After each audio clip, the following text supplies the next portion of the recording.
Hello, what is up, everybody? Welcome. Is this on? Live. Today, we're going to talk about what do you do when you get people on your email list? What do you do when people are on your audience?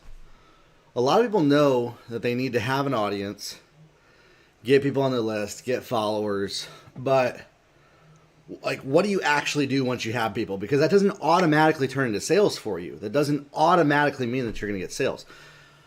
If somebody has told you that getting followers and people on your email list instantly means you get sales, I apologize for whoever lied to you on that. That's just the first step. That just means that you have the ability to contact people, but you still have to connect with those people and build trust. Now, I'm not talking about like you reaching out, DMing, getting on the phone with them. Honestly, I wouldn't recommend that you do that. There's other coaches that maybe teach doing that. No, thank you. I don't have time for that. I got a newborn. I am building multiple businesses, consulting people. I spend enough hours serving people in other avenues that then calling people one-on-one, like, come on, no, not happening.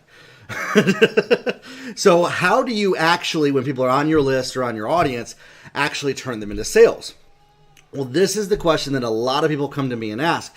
And so what you have to do is you have to figure out, what do those people want? What are their deepest desires?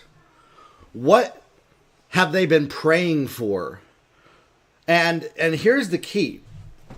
The people you get on your email list, you want to make sure that they all have the same goal and same desire in mind. So that's why your offer will get people on your list that has a certain goal.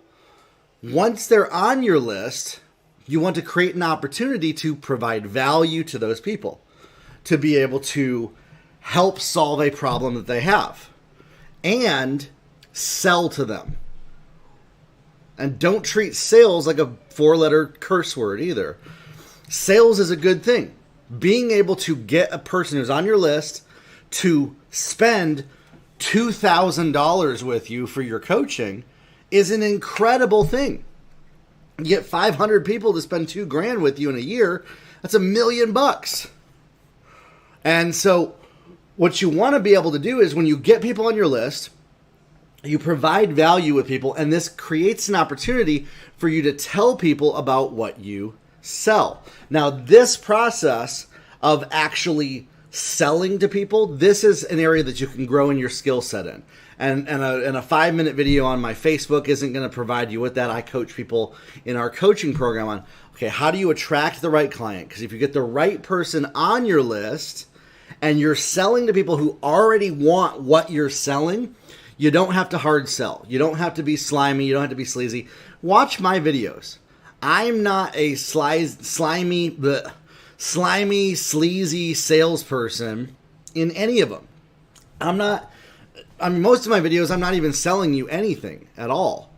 But I am making a connection and solving problems that coaches, mentors, and trainers have. And so flip that in your own business. That's exactly what you do. Is when you get people on your list, when you get people following you, you create pieces of content that serve two purposes. They serve a sales and marketing purpose. So the idea is they provide value to people, right? A video like this provides value to somebody. If you're a coach, trainer, or mentor and you don't know what do I do once people are on my list, this can help you. But you also want to, and this is where most people are afraid to do this, ask for the sale. Ask the sales question, even if it makes you feel uncomfortable, even if you're afraid that they're going to judge you, even if you're afraid you're going to look like a spammer or a scammer or whatever people come up with. I'm afraid of looking this way to people, so I'm not going to tell people that I have this for sale over here. That's an area you got to actually grow out of, that juvenile behavior of the fear of looking bad to others in business.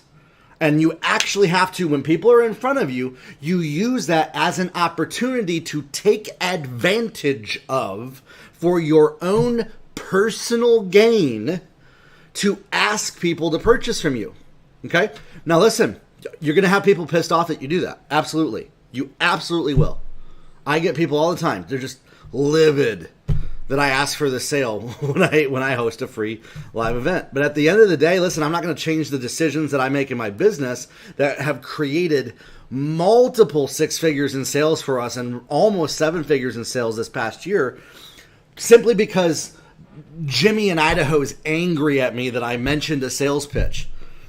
But that's an area that some of you're not doing because you're afraid of what other people will think about you. Okay? So you have to create value opportunities to solve a problem for the people that are on your list and then ask them to buy from you. Explicitly say, this is what I have for sale. The problem that most people do wrong is they're just posting out there, this is what I have for sale, this is what I have for sale, this is what I have for sale, this is what I have for sale, this is what I have for sale. Or value, value, value, value, value, value, value. And they're doing one or the other. Value with no sales pitch, or it's all just, this is what I have for sale, this is what I have for sale, this is what I have for sale. No. Provide value, and at the end of it, mention what you have for sale. Now, I actually don't have anything for sale right now. You might be laughing. You might be like, you just contradicted yourself. No, I do have some live events that I'm going to be inviting you to over the next week or so. You'll be seeing me posting them on my social media. And I don't sell anything at those events either. But as people join my email list, they will get to know. For instance, we have a group coaching program where it's $2,000 a year to work with me. And in that group coaching program, you can get the training, mentorship, accountability, support, and help that you need to grow in your business. But the doors aren't open to that. We don't have it. It's not open enrollment right now. It's closed, okay? So if you go to my website, you can get on the waiting list for it. So I'm not selling you anything, but when I do open the doors to that, I know that by creating content like this, by delivering value to people consistently, and by constantly letting people know what I do. That's the key. Constantly letting people know what you do, what you charge money for, what you ask for cash for, and talking about the cash thing a lot. Talking about the thing that people must pay for a lot. Not being passive about it, being direct about it. Well, I don't feel comfortable doing that. That's an area to grow in.